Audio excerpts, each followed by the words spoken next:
আসসালামু আলাইকুম রহমতুল্লাহি ওবরকাতুহু। সম্মানিত দর্শক, 2026 সনে যে একটা নির্বাচন হয়ে গেল, জাতীয় সংসদ নির্বাচন, ত্রয়োদশ জাতীয় সংসদ নির্বাচন। এই নির্বাচনে আপনি ভোট দিয়েছেন? আপনি যে কেন্দ্রে ভোট দিতে গিয়েছেন, কটার সময় গিয়েছেন?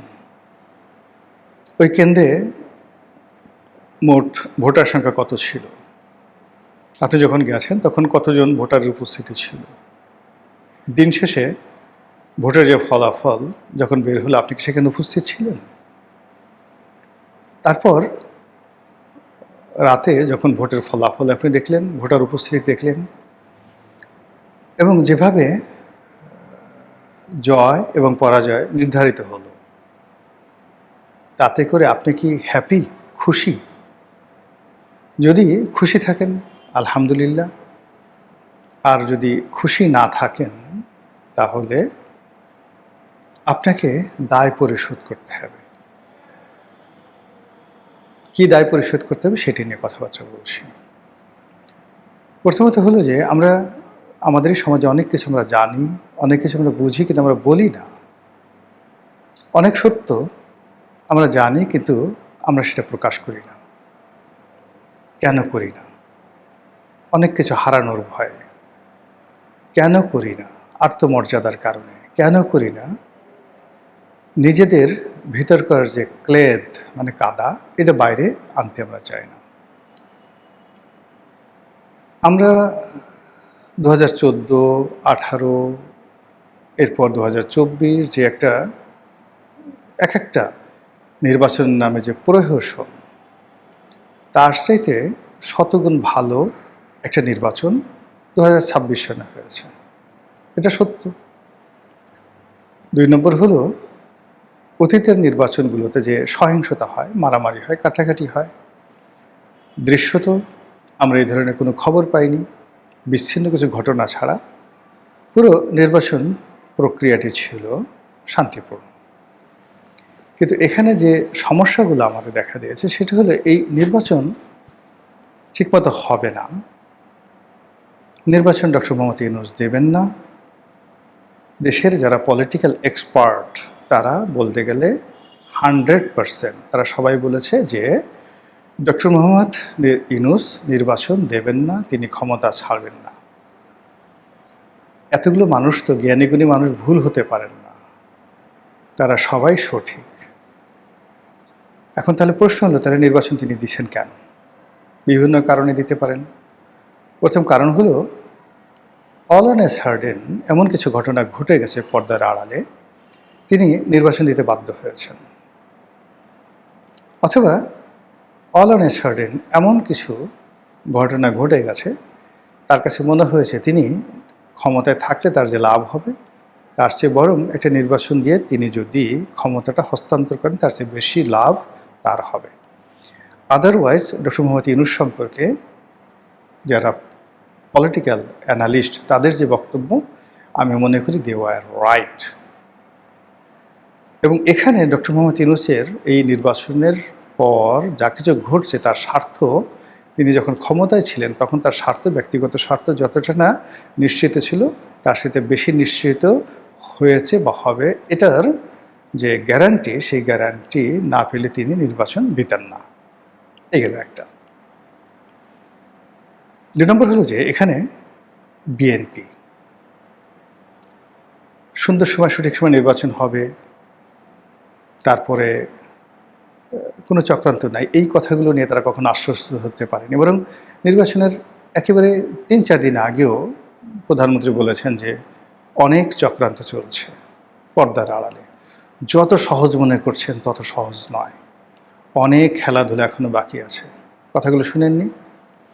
তো সেখানে কোনো খেলা হলো না, কিছু হলো না। পানির মতো জলবৎ তরলং, পানির মতো তরল একটি নির্বাচন হয়ে গেল। ইট মিনস এখানে তরলের নেপথ্যে বড় গরল হয়েছে। থার্ড, যারা বিরোধী দলে এসেছেন, কথা ছিল, বিশ্বাস ছিল, আশঙ্কা ছিল, তারাই রাষ্ট্র ক্ষমতায় যাবেন এবং তারাই সরকার গঠন করবেন, কিন্তু এখন তারা বিরোধী দলে।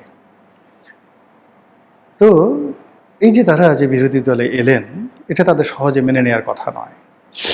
অন্যান্য বিরোধী দলের মতো অতীতকালের মতো তাদের বিদ্রোহ করার কথা, এবং তারা যে সত্যিকার যদি শক্তিমান হতেন, আওয়ামী লীগের মতো সাহসী হতেন, তাহলে এই যে জুলাই সনদ স্বাক্ষর, জুলাই সনদ বাস্তবায়ন নিয়ে, গণভোট বাস্তবায়ন নিয়ে দুটো যাকে বলা হয় যে ভোট হলো, একটা হলো গণভোট আর একটা হলো পার্লামেন্টারি ভোট, এবং যেভাবে বিরোধী দল আশা করেছিল যে তারা দুটো শপথ নেবেন সবাই, তো সেখানে বিএনপি যখন শপথ নিল না, জামাত প্রথমে বলল তারা কোনো শপথই নেবে না। অল অন এ সাডেন যখন হুড় করে তারা শপথ নিল, এবং দুটো শপথ তারা নিল, it means behind the scenario there happened many things, আমরা যেটা জানি না। সরকার গঠিত হওয়ার মাত্র 2 মাস অতিবাহিত হল, কিন্তু এরই মধ্যে এই যে 3টি বিষয় বললাম, নির্বাচনের গরল, ডক্টর মোহাম্মদ ইউনূসের বিষয়াদি, অন্যান্য যে বিষয়াদি, এগুলো নিয়ে ধীরে ধীরে অনেকগুলো বিষয় সামনে চলে আসছে, যা কিনা পুরো নির্বাচনকে প্রশ্নবিদ্ধ করে তুলেছে। বিরোধী দল বলার চেষ্টা করছে এটা একটা ইঞ্জিনিয়ারিং নির্বাচন। এনসিপির যারা নেতৃবৃন্দ তারা হুঙ্কার দিচ্ছে যে জুলাই সনদ যদি বাস্তবায়িত না হয়, সংস্কার যদি বাস্তবায়িত না হয়, আর একটা আন্দোলন হবে। সরকার প্রথমে এটা পাত্তা দিতে চায়নি, কিন্তু পরবর্তীতে ডাল মে কুছ কালা হয়, হয়তোবা অথবা সরকার খুবই গণতান্ত্রিক, অথবা সরকার খুবই উদার, অথবা সরকার ভয় পেয়ে গেছেন, যে কোনো কারণে হোক স্বয়ং সরকার প্রধান বলার চেষ্টা করছেন যে আমরা অক্ষরে অক্ষরে এই জুলাই সনদের প্রতিটি জিনিস আমরা বাস্তবায়ন করব। শুধু তাই নয়, সরকার প্রধান আরও বলেছেন, জনাব তারেক রহমান, যে আমরা হদাম গিয়ে সেই দল, যে দল বেঁধে সেই ডক্টর মোহাম্মদ ইউনূসের আহ্বানে ঘটা করে অনুষ্ঠান করে প্রচণ্ড বৃষ্টির মধ্যে আমরা জুলাই সনদ স্বাক্ষরের জন্য পার্লামেন্ট ভবনে হাজির হয়েছিলাম।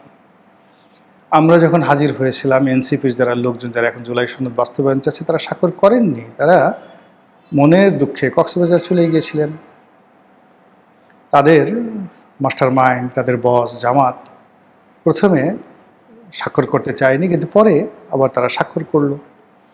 এটি নিয়ে জামাত এবং এনসিপির মধ্যে বহুত ভুল বোঝাবুঝি হলো। কাজেই আমরা তো প্রথম যারা এই জুলাই সনদে স্বাক্ষর করেছি। We are the father of July সনদ, we are the founder of July সনদ, we are the mentor of July সনদ, we are the successor of July সনদ। কাজেই আমরা অবশ্যই জুলাই সনদ অক্ষরে অক্ষরে পালন করব।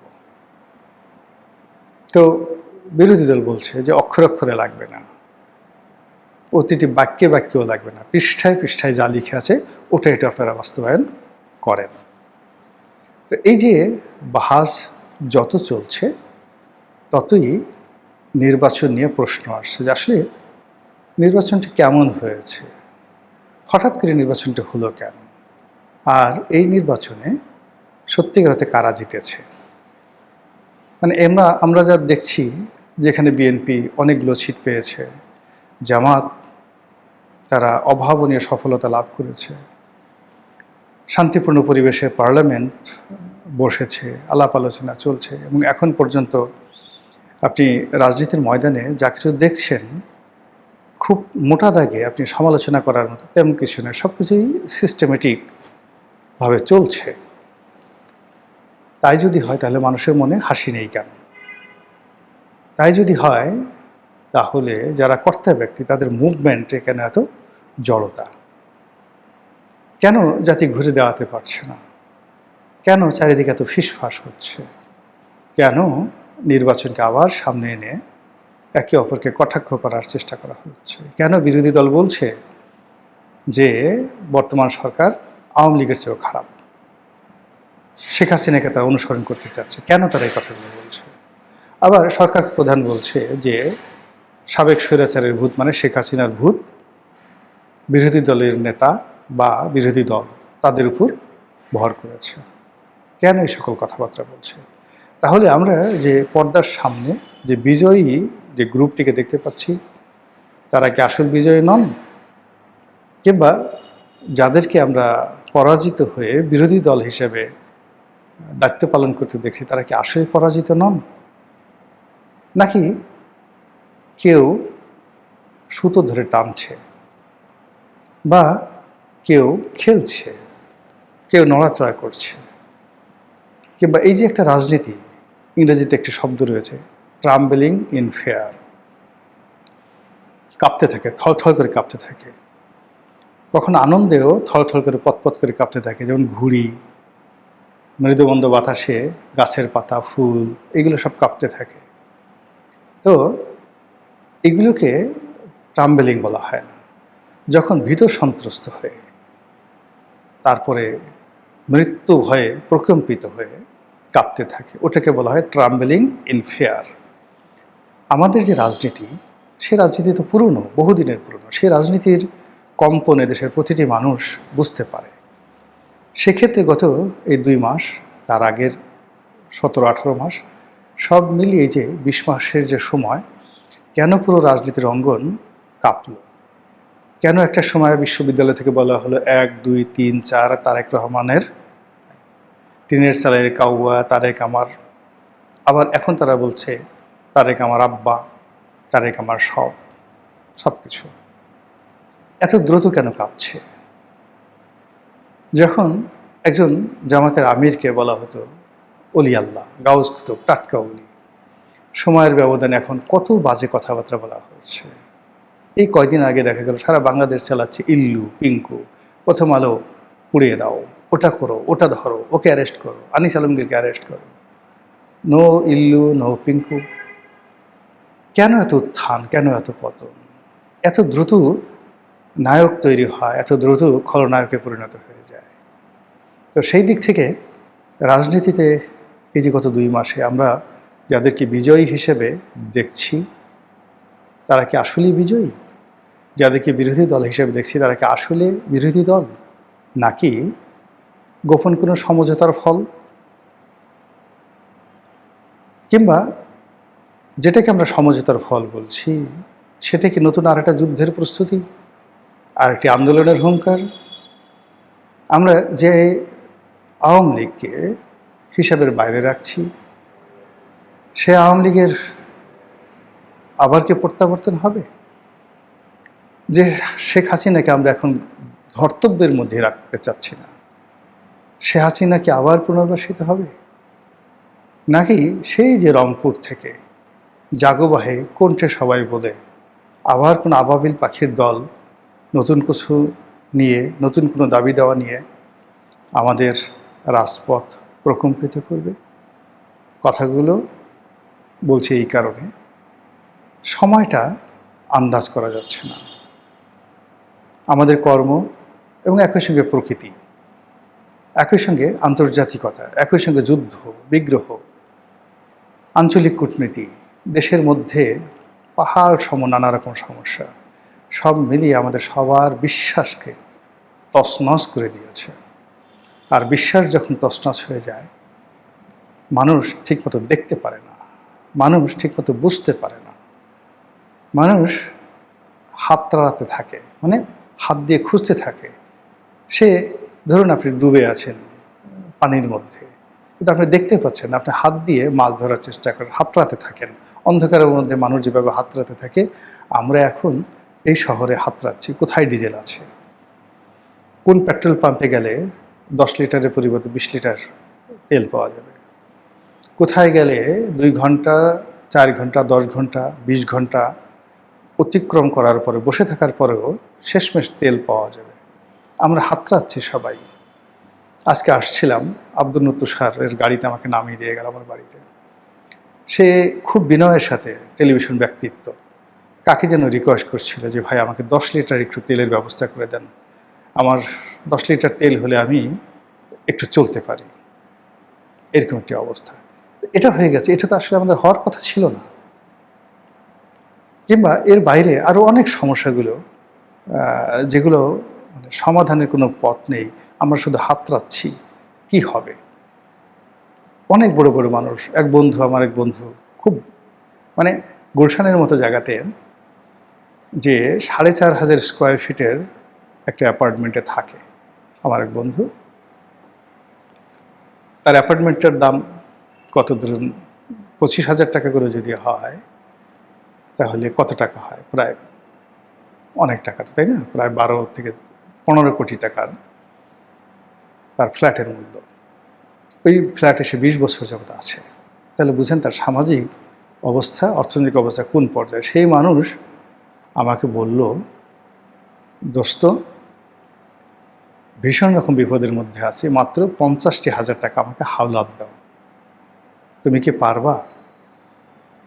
বোঝার চেষ্টা করুন যে অর্থনীতির যে কোমর, ব্যাকবোন, মানে যে লোক একটা গরু কুরবানি দিয়েছে গত বছর ৫ লাখ টাকা দিয়ে, যার দুটো দামি গাড়ি আছে, ব্যবসা আছে, বাণিজ্য আছে, আজকের এই দিন, আজকে ভিডিও করেছে, আজকেই আমি তার কাছ থেকে মাত্র ৫০,০০০ টাকা, তাও সে ইংরেজিতে বলছে ক্রাইং নিড, আমাকে দাও, ৫০,০০০ টাকা দাও। এই লোক ৫ কোটি টাকা যদি চাইতো এবং বলতো আমার ক্রাইং নিড, তার জন্য মানানসই ছিল, কিন্তু সে মাত্র ৫০,০০০ টাকা চেয়েছে। বোঝার চেষ্টা করুন যে অর্থনৈতিক দৈন্যতা কোন পর্যায়ে চলে গেছে। ফলে আমরা যা দেখছি তা সত্য নয়, যা শুনছি তাও সত্য নয়, যা ঘটছে তাও সত্য নয়, এমন কিছু অপেক্ষা করছে পর্দার আড়ালে, যা আপনাকে আমাকে হয়তো একটা অনির্ধারিত গন্তব্যে নিয়ে যাওয়ার জন্য আহ্বান জানাচ্ছে। মহান আল্লাহ আমাদের সবাইকে হেদায়েত দান করুন, হেফাজত করুন। আসসালামু আলাইকুম ওয়া রাহমাতুল্লাহি ওয়া বারাকাতুহু।